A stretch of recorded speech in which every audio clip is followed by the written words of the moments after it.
Welcome to simple living YouTube channel. ಎಲ್ಲಿಗೆ ಹೊರಟಿದ್ದೀಯಾ ಅಂತ ಕೇಳ್ತಿದ್ದೀರಾ. ವಿಡಿಯೋದ ತಮ್ಲಿನಲ್ಲಿ ಹೇಳಿದಾಗೆ ನಾವಿವತ್ತು ಗಾಲ್ಫ್ ಆಡ್ಲಿಕ್ಕೆ ಹೋಗ್ತಾ ಇದ್ದೇವೆ. ಗಾಲ್ಫ್ ಆಡ್ಲಿಕ್ಕೆ ಹೋಗುವ ಈ ದಾರಿ ಇದು. ಈ ದಾರಿಯಲ್ಲಿ ನೋಡಿದ್ರೆ ಈ ದಾರಿಯಲ್ಲಿ ಡ್ರೈವ್ ಮಾಡ್ಲಿಕ್ಕೆ ತುಂಬಾ ಖುಷಿ ಆಗ್ತದೆ.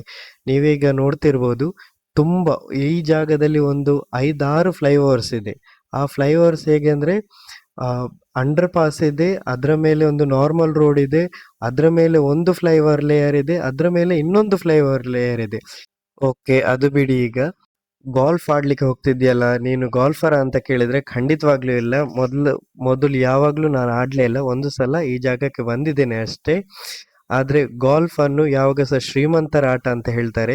ಶ್ರೀಮಂತರ ಆಟ ಅಂತ ಯಾಕೆ ಹೇಳ್ತಾರೆ ಅಂತ ಹೇಳಿದ್ರೆ, ನಿಮ್ಗೆ ಮುಂದಿನ ವಿಡಿಯೋದಲ್ಲಿ ಗೊತ್ತಾಗ್ತದೆ. ಶ್ರೀಮಂತರ ಆಟ ಅಂದ್ರೆ ಅಷ್ಟು ಎಕ್ಸ್ಪೆನ್ಸಿವ್ ಇರ್ತದೆ. ಈಗ ನಾವು ಗಾಲ್ಫ್ ಕ್ಲಬ್ಗೆ ಎಂಟರ್ ಆಗ್ತಾ ಇದ್ದೇವೆ.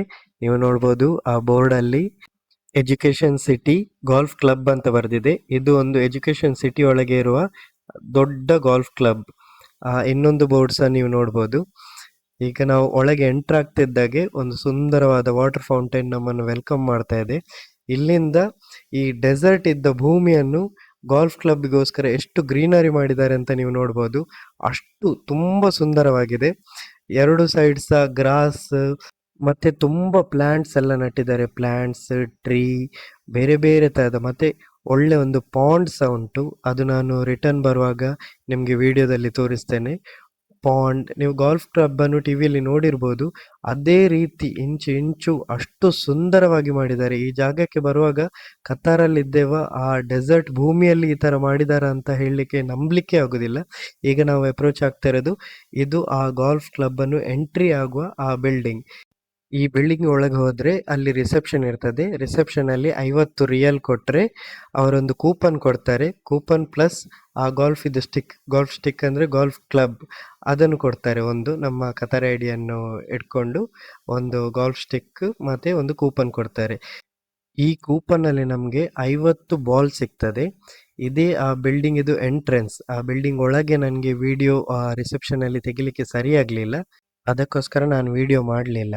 ಅಲ್ಲಿಂದ ಸ್ಟಿಕ್ ಮತ್ತೆ ಕೂಪನ್ ತಕೊಂಡು ಮುಂದೆ ಹೋಗುವಾಗ ಅಲ್ಲಿ ಒಂದು ಶಾಪ್ ಉಂಟು. ಶಾಪಲ್ಲಿ ನಮಗೆ ಗಾಲ್ಫಿಗೆ ಹಾಕುವ ಆ ಬಟ್ಟೆಗಳು ಮತ್ತೆ ಗಾಲ್ಫ್ ಇದು ಆ ಸ್ಟಿಕ್ ಗಾಲ್ಫ್ ಕ್ಲಬ್ ಎಲ್ಲ ಉಂಟು.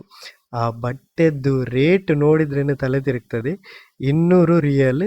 ಈ ಇದಕ್ಕೆ ಎಂತ ಹೇಳುದು, ಬರ್ಮುಡ ಅಂತ ಹೇಳುದಾ ಅಲ್ಲ, ಅದಕ್ಕೆ 200 ರಿಯಲ್. ಈ ಟಿ ಶರ್ಟ್ ಆಫರ್ ಅಲ್ಲಿ 200 ರಿಯಲ್ ಹಾಕಿದ್ದಾರೆ. 200 ರಿಯಲ್ ಅಂದ್ರೆ 5000 ಇಂಡಿಯನ್ ರುಪೀಸ್. ಹಾಗೆ ನೋಡಿ ಈ ಸ್ಟಿಕ್ಸ್ ಎಲ್ಲ, ಈ ಸ್ಟಿಕ್ ಎಷ್ಟು ಎಕ್ಸ್ಪೆನ್ಸಿವ್ ಅಂದ್ರೆ 2150 ಅಂದ್ರೆ ಆಲ್ಮೋಸ್ಟ್ ಮೋರ್ ದ್ಯಾನ್ 50,000. ಅಷ್ಟು ಎಕ್ಸ್ಪೆನ್ಸಿವ್ ಇದು. ಅದಕ್ಕೆ ಹೇಳುದು ಈ ಗೇಮನ್ನು ಶ್ರೀಮಂತರ ಆಟ ಅಂತ. ಇಲ್ಲಿಂದ ಮುಂದೆ ಹೋಗುವಾಗ ಅಲ್ಲಿ ಕ್ಲಬ್ ಕಾರ್ಸ್ ಇರ್ತದೆ. ಅವರು ನಮ್ಮನ್ನು ಆ ಗಾಲ್ಫ್ ಆಡುವ ಜಾಗಕ್ಕೆ ಕರ್ಕೊಂಡು ಹೋಗ್ತಾರೆ. ಅದಕ್ಕೆ ಗಾಲ್ಫ್ ರೇಂಜ್ ಅಂತ ಹೇಳ್ತಾರೆ. ಆ ಗಾಲ್ಫ್ ಆಡುವ ಜಾಗಕ್ಕೆ ಹೋಗುವ ದಾರಿಯೇ ಅಷ್ಟು ಸುಂದರವಾಗಿದೆ. ಎಲ್ಲರಿಗೂ ಸಹ ಅವಕಾಶ ಸಿಗ್ಬೇಕು, ಎಲ್ಲರೂ ಸಹ ಗಾಲ್ಫ್ ಇಲ್ಲದ್ರೆ ಎಲ್ಲ ತರದ ಗೇಮ್ ಅನ್ನು ಆಡ್ಬೇಕು ಅಂತ ಆ ಕಾರಣದಿಂದ ಎಜುಕೇಶನ್ ಸಿಟಿಯಲ್ಲಿರುವ ಈ ಗಾಲ್ಫ್ ಕ್ಲಬ್ ಆ ಒಂದು ಆಫರ್ ಹಾಕಿದೆ. ಯಾಕಂದ್ರೆ 50 ರಿಯಲ್ ಅಂದ್ರೆ ಇಂಡಿಯಾದ್ದು 1250 ರೂಪಾಯಿ ಕೊಟ್ರೆ 50 ಬಾಲ್ ಕೊಡ್ತಾರೆ. 50 ಬಾಲ್ ಅನ್ನು ನಾವು ಅಲ್ಲಿ ಹೊಡೆದು ಆಟ ಆಡ್ಬೋದು. ಆ 50 ಬಾಲಿಗೆ ಈ ತರ ಬಾಲ್ ಅನ್ನು ಹೊಡಿಲಿಕ್ಕೆ ಯಾಕೆ 1250 ಕೊಡೋದಂದ್ರೆ, ಒಂದು ಎಂತಂದ್ರೆ ನಾವು ಬಾಲ್ ಹೆಕ್ಕಿ ತರಬೇಕು ಅಂತಿಲ್ಲ, ಇನ್ನೊಂದು ಆ ಬಾಲ್ ಅನ್ನು ನಾವೇ ಒಂದೊಂದು ಇಡಬೇಕು ಅಂತಿಲ್ಲ. ಅಲ್ಲೇ ಮಿಷಿನ್ ಉಂಟು, ಮಿಷಿನ್ ಇಂದ ಬರ್ತದೆ. ಮುಂದೆ ಹೋಗುವಾಗ ನಿಮಗೆ ಗೊತ್ತಾಗ್ತದೆ. ಇದೇ ನಮ್ಮ ಮನೆಯಲ್ಲಿ ಗೊತ್ತಾದ್ರೆ ಮನೆಯಲ್ಲಿ ಹೇಳ್ಬೋದು, ನಿಂಗೆ ಕೊತ್ತಲಿಂಗೆಯಲ್ಲಿ ಬಾಲ್ ಅನ್ನು ಇಟ್ಟು ಆಡ್ಲಿಕ್ಕೆ ಆಗುದಿಲ್ವಾ ಅಂತ. ಕೊತ್ತಲಿಂಗೆ ಅಂದ್ರೆ ತೆಂಗಿನ ಗರಿ. ಇದೇ ಗಾಲ್ಫ್ ಆಡುವ ರೇಂಜ್ ಅಂದ್ರೆ ಪ್ರಾಕ್ಟೀಸ್ ಮಾಡುವ ರೇಂಜ್. ರೇಂಜಿಗೆ ಬಂದಾದ್ಮೇಲೆ ಆಗ ಕೊಟ್ಟ ಕೂಪನ್ ಅನ್ನು ಇಲ್ಲಿ ನಾವು ಸ್ಕ್ಯಾನ್ ಮಾಡಬೇಕು. ಸ್ಕ್ಯಾನ್ ಮಾಡಿದ ತಕ್ಷಣ ಅಲ್ಲಿ ತೋರಿಸ್ತದೆ 50 ಬಾಲ್ಸ್ ಅಂತ. ಆದ್ಮೇಲೆ ಈ ಕೆಳಗೆ ಈ ಜಾಗದಲ್ಲಿ ಬಾಸ್ಕೆಟ್ ಇಟ್ರೆ 50 ಬಾಲ್ ಅನ್ನು ಕೌಂಟ್ ಮಾಡಿ ಅದು ಕೊಡ್ತದೆ ನಮ್ಗೆ. ಆದ್ಮೇಲೆ ಇಲ್ಲಿಂದ ನಾವು ಆ ಬಾಸ್ಕೆಟ್ ಅನ್ನು ತಗೊಂಡು ಆ ಮೆಷಿನ್ ಹತ್ರ ಹೋಗ್ಬೇಕು. ಆ ಮೆಷಿನ್ ಹತ್ರ ಹೋಗಿ ನಮ್ಮದೇ ಇಲ್ಲಿ ತುಂಬಾ ಮೆಷಿನ್ಸ್ ಇರ್ತದೆ, ತುಂಬಾ ಲೊಕೇಶನ್ ಇರ್ತದೆ. ಅದರಲ್ಲಿ ನಮ್ಗೆ ಯಾವ್ದು ಬೇಕು ನಾವು ಅದರಲ್ಲಿ ಒಂದನ್ನು ಸೆಲೆಕ್ಟ್ ಮಾಡಬೇಕು. ಸೆಲೆಕ್ಟ್ ಮಾಡಿ ಈ ಜಾಗ ಇನ್ನು ನಮ್ಗೆ 50 ಬಾಲ್ ಹೊಡೆಯುವವರೆಗೆ ನಾವಿಲ್ಲಿ ಆಟ ಆಡ್ಬೋದು. ಮುಂದೆ ಎದುರಲ್ಲಿ ನೀವು ಸೀನರಿ ನೋಡಿದ್ರೆ ಅದು ಕಾಣ್ತಾ ಇರೋದು ಎಜುಕೇಶನ್ ಸಿಟಿ ಫುಟ್ಬಾಲ್ ಸ್ಟೇಡಿಯಂ. ಇದರಲ್ಲಿ ಮೊದಲು ವರ್ಲ್ಡ್ ಕಪ್ ಮ್ಯಾಚ್ ಆಗಿತ್ತು. ಅಷ್ಟು ಸುಂದರವಾಗಿ ಕಾಣ್ತದೆ ಈ ಏರಿಯಾಕ್ಕೆ ಬರಲಿಕ್ಕೆ ಅಷ್ಟು 50 ರಿಯಲ್ ಕೊಡ್ಬೋದು. 50 ರಿಯಲ್ ಅಂತ ಹೇಳಿದ್ರೆ 1250 ರೂಪಾಯಿಗೆ 3 ಜನ 4 ಜನ ಬಂದು ಸಹ ಆಟ ಆಡ್ಬೋದು.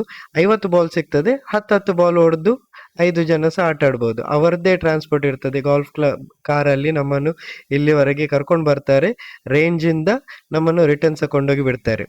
ಈಗ ಈ ಬಾಲ್ ಅನ್ನು ಆ ಮಿಷಿನ್ ಒಳಗೆ ಹಾಕಿ ಆಪರೇಟ್ ಮಾಡಬೇಕು. ಅದನ್ನು ನಾನು ಮೊದಲು ಮಾಡಿರ್ಲಿಲ್ಲ, ಹಾಗೆ ಅಲ್ಲಿ ಆಪರೇಟ್ ಮಾಡುವ ಅಸಿಸ್ಟೆಂಟ್ಸ್ ಇರ್ತಾರೆ, ಅವರ ಹತ್ರ ರಿಕ್ವೆಸ್ಟ್ ಮಾಡಿದ್ರೆ ಬಂದು ನಮಗೆ ಹೇಳಿಕೊಡ್ತಾರೆ. ಸೊ ಅವರನ್ನು ಕರೆದೆ ನಾನೀಗ, ಅವರೀಗ ಬಂದು ನನಗೆ ಹೇಳಿಕೊಡ್ತಾರೆ. ನೋಡಿದ್ರೆ ಈಗ ಆ ಮೆಷಿನ್ ಇದು ಒಳಗೆ ನಾವು ಬಾಲನ್ನು ಹೀಗೆ ಹಾಕಬೇಕು.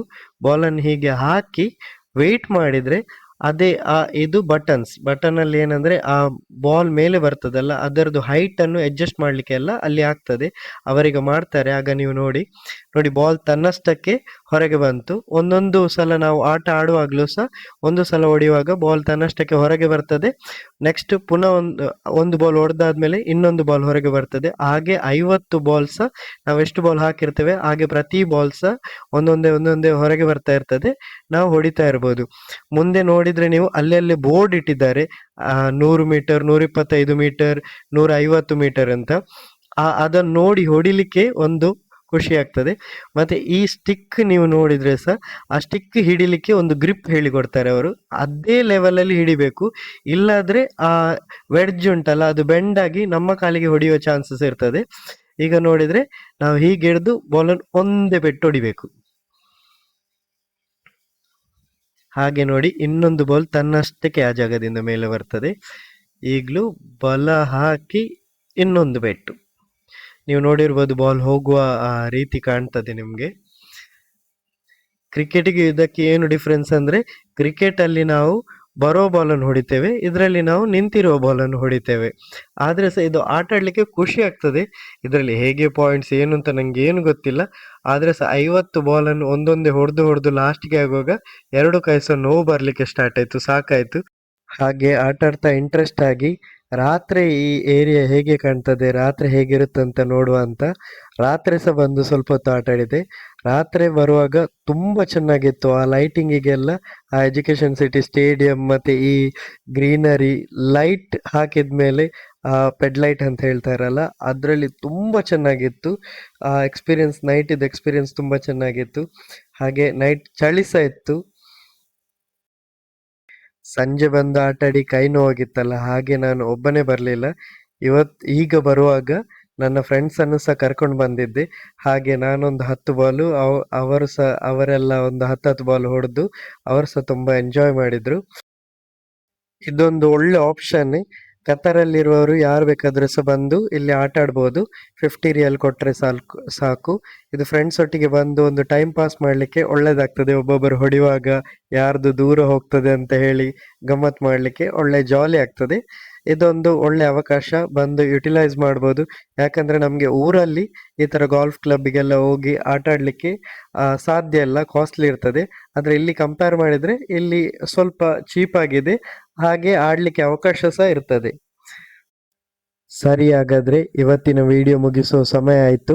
ಈಗ ನಾವು ಬಂದ ಕ್ಲಬ್ ಕಾರಲ್ಲೇ ರಿಟರ್ನ್ ಹೋಗ್ತಾ ಇದ್ದೇವೆ. ರಿಟರ್ನ್ ಹೋಗುವಾಗ ಆಗ್ಲೇ ಹೇಳಿದಾಗೆ ಈ ಕ್ಲಬ್ ಒಳಗೆ ನೋಡಿದ್ರೆ ನೀವು ಆ ಲೇಕ್ ತರ ಮಾಡಿದ್ದಾರೆ, ಅದರ ಮೇಲೆ ಬ್ರಿಡ್ಜ್ ಎಲ್ಲ ಇದೆ. ಈ ಜಾಗ ಎಲ್ಲ ಆರ್ಟಿಫಿಷಿಯಲ್ ಆಗಿ ಮಾಡಿದ್ದು ಅಂತ ಹೇಳಿದ್ರೆ ನಂಬಲಿಕ್ಕೆ ಆಗುದಿಲ್ಲ, ಅಷ್ಟು ನ್ಯಾಚುರಲ್ ಆಗಿದೆ. ಸರಿ, ಇನ್ನೇಕೆ ತಡ, ಕತಾರಲ್ಲಿರುವ ಕನ್ನಡಿಗರೇ ಇಂಥ ಒಳ್ಳೆ ಅವಕಾಶವನ್ನು ಮಿಸ್ ಮಾಡಬೇಡಿ. ಖಂಡಿತವಾಗಿಯೂ ಈ ಜಾಗಕ್ಕೆ ಬನ್ನಿ, ಎಂಜಾಯ್ ಮಾಡಿ. ನೀವು ನಿಮ್ಮ ಫ್ರೆಂಡ್ಸ್ ಬಂದು ಎಂಜಾಯ್ ಮಾಡಿ. ಹಾಗೆ ಈ ವಿಡಿಯೋವನ್ನು ನಾನು ಇವತ್ತಿಗೆ ಮುಗಿಸ್ತಾ ಇದ್ದೇನೆ. ಶೇರ್ ಮಾಡಿ, ಸಬ್ಸ್ಕ್ರೈಬ್ ಮಾಡಿ, ಲೈಕ್ ಮಾಡಿ. ಇನ್ನು ಇಂಥ ಹೆಚ್ಚಿನ ವಿಡಿಯೋಗಳೊಂದಿಗೆ ನಿಮ್ಮನ್ನು ಭೇಟಿಯಾಗ್ತೇನೆ. ಅಲ್ಲಿವರೆಗೆ ಸಿ ಯು, ಬಾಯ್.